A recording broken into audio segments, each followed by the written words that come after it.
पोट्यो आज आपण शिकणार आहोत क्वाड्रॅटिक इक्वेशन। आता हे क्वाड्रॅटिक इक्वेशन काय असते, याला सोडवायचं कसं याबद्दलची माहिती आपण या व्हिडिओमध्ये घेणार आहोत। आता बघा क्वाड्रॅटिक इक्वेशन, ज्या इक्वेशनचा पॉवर हा किती असायला पाहिजे 2, जसं general form of quadratic equation, general form of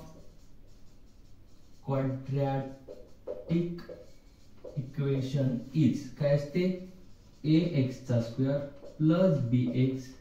plus c is equal to 0 आणि इथं वेअर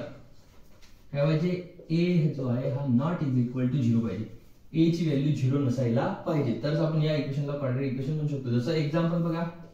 एक्झाम्पल घेतलं 2x² plus 5x plus c is equal to 0, हे जी इक्वेशन आहे याला क्वाड्रॅटिक इक्वेशन म्हणू शकतो। जर समजा बघा एखादी जर एक्झाम्पल आपण घेऊ तर असं घेतलं 0x² plus 5x plus c is equal to 0, इथं बघा हे जे तुमची व्हॅल्यू आहे पहिली वाली a ची व्हॅल्यू म्हणतो आपण त्याला, ठीक आहे। याच्यात बघा याच्यात जर पहिला वाला a आहे इथे पहिली व्हॅल्यू काहीतरी a झाली, a ची व्हॅल्यू इथं काय आली 0, मग जर a ची व्हॅल्यू 0 येत असेल तर हे इक्वेशन आपण क्वाड्रॅटिक इक्वेशन आहे नाही असं म्हणू शकतो, म्हणजे हे इक्वेशन तर आपलं क्वाड्रॅटिक इक्वेशन नाहीये। मग आता क्वाड्रॅटिक इक्वेशन सॉल्व्ह करताना किंवा कोणतं क्वाड्रॅटिक इक्वेशन आहे हे आपल्याला बघायचं असेल तर कसं बघा, आता हे असं झालं जर एखादी एक्झाम्पल असेल हे मग आपलं क्वाड्रॅटिक इक्वेशन नाही, हे क्वाड्रॅटिक इक्वेशन आहे। मग जर बघा आता एखादी एक्झाम्पल पुन्हा घेतो,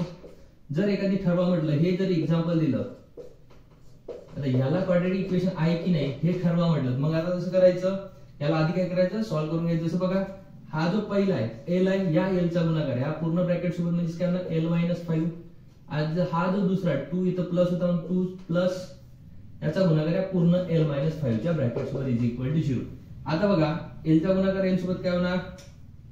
l चा वर्ग, l चा गुणाकार 5 सोबत काय होणार 5l प्लस 2 चा गुणाकार l सोबत 2l आणि 2 चा गुणाकार 5 सोबत -10 इज इक्वल टू 0। तर बघा इथं काय आहे l चा वर्ग जशानं तसं -5l -2l सॉरी +2l काय झालं -3l -10 इज इक्वल टू 0। आता आपण जर याला बघितलं तर बघा की त्याच्यासारखं दिसत आहे, आता याच्या समोर काहीच नाही म्हणजे किती असणार 1 असणार,